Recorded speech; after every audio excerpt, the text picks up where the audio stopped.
Tetapi na orang tanya Mbak Sirawarinang, wahai ibu, apakah ada perasaan sakit yang lebih berat daripada saat melahirkan? Dia jawab, nah, apa yang lebih sakit daripada melahirkan? Ketika dibentak oleh anak yang dilahirkan. Awak yang melahirkan cukup berat, tetapi nyana berat dibandingkan dengan wate anaknya karaya. Anaknya ke yang bentak tayo, yang wate dilahir tak pertaruhkan nyawa. Bahkan sampai kejadian lagi yang karena katanya gagal di dalam memberikan akhlak adab kepada anak wate umur.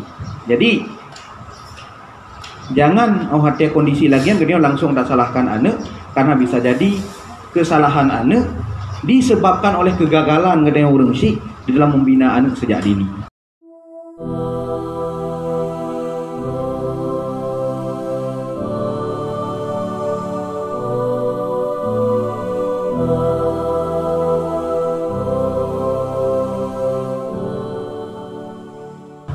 Sekitar 2 tahun yang kau ikut atau 5 tahun yang kau ikut, salah si draw budaya kedua Abi Mudi yang mungkin juga kali isi majelis bareng-barengnya.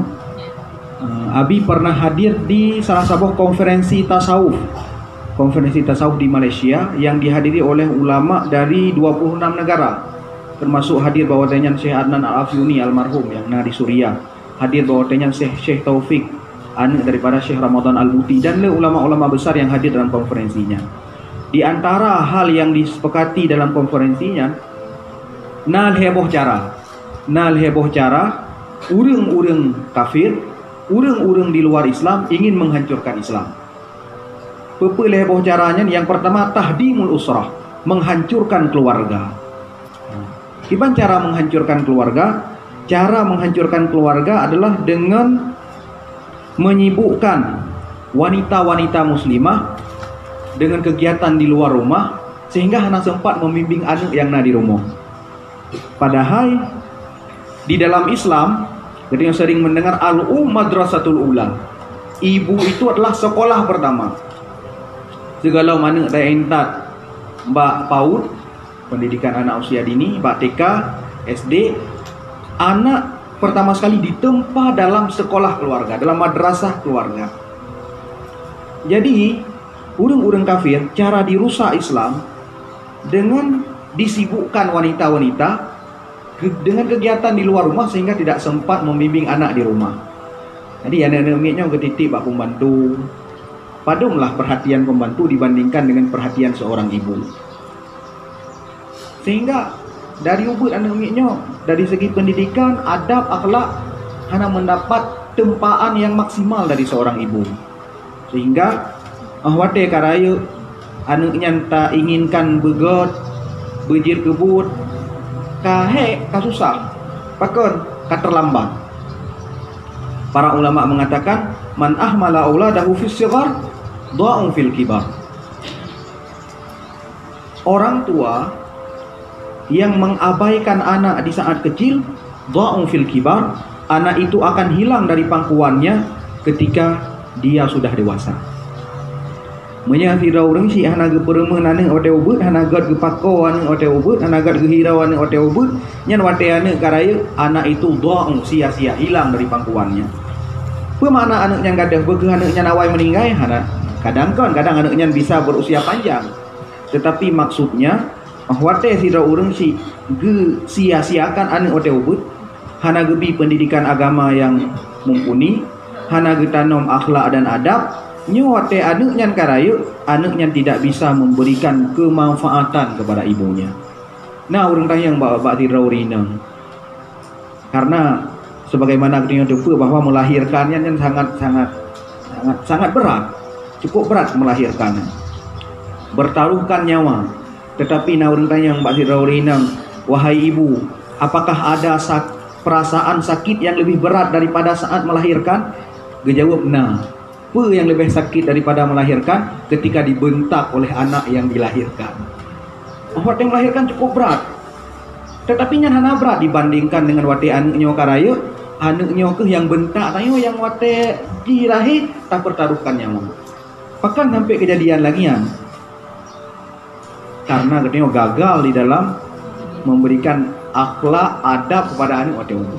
Jadi Jangan hati kondisi lagian kedua langsung tak salahkan anak, karena bisa jadi kesalahan anak disebabkan oleh kegagalan kedua orang Syekh di dalam membina anak sejak dini. Maka nyo ke cara orang kafir dipehancur Islam, dirusak agama kedua dengan dihancurkan usrah, dihancurkan keluarga. Yang pertama. Kemudian cara orang kafir dihancurkan Islam selain tahdimul usrah adalah merusak nazmi tarbiyah, merusak sistem dan kurikulum pendidikan. Jadi waktu dakalan umat-umat Islam baik bak tempat kena di Aceh, di Indonesia, kurikulum pendidikannya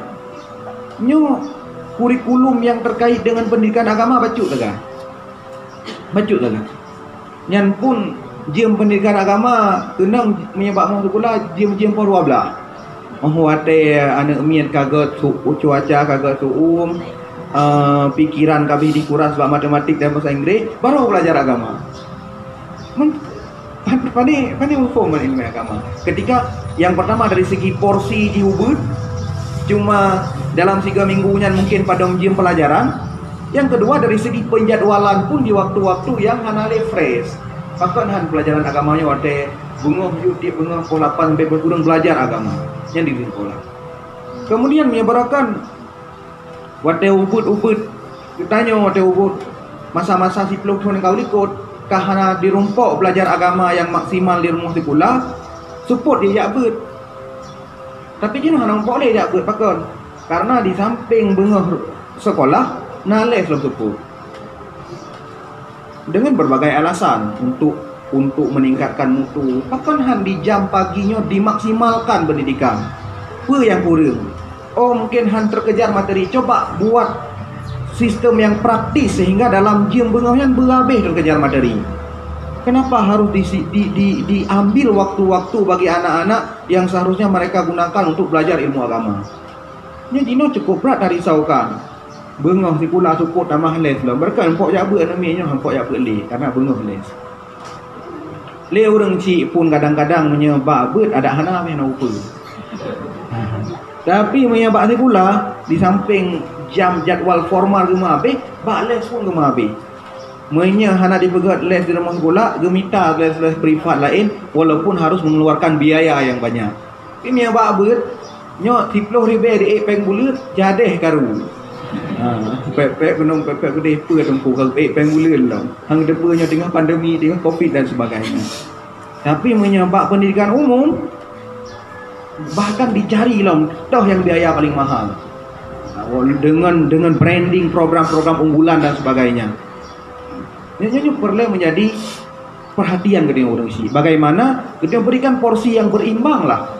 Kalaupun kita hanya mampu memberikan pendidikan agama yang sebenarnya harus prioritas, harus lebih utamakan. Yang kedua. Jadi yang pertama tahdimul usrah, menghancurkan keluarga. Kemudian yang kedua merusak tatanan pendidikan. Dan yang ketiga cara orang kafir merusak Islam adalah dengan menghilangkan uswah, menghilangkan panutan dan teladan. Para ulamanya dibunuh karakternya, dirusak karakternya, sehingga nama baik ulamanya tercemar di masyarakat. Menya tekedi ulama salah, nyan bak baju salahnya digoreng di media berbulan-bulan, sehingga hancur karakternya, beruknan di masyarakat. Wate ulamanya kabruknan bak masyarakat, hanali teladan. Wate kahanali teladan, umat hana ketupat dah yang dijadikan sebagai sosok yang diikuti. Nyoki cara-cara orang kafir merusak Islam.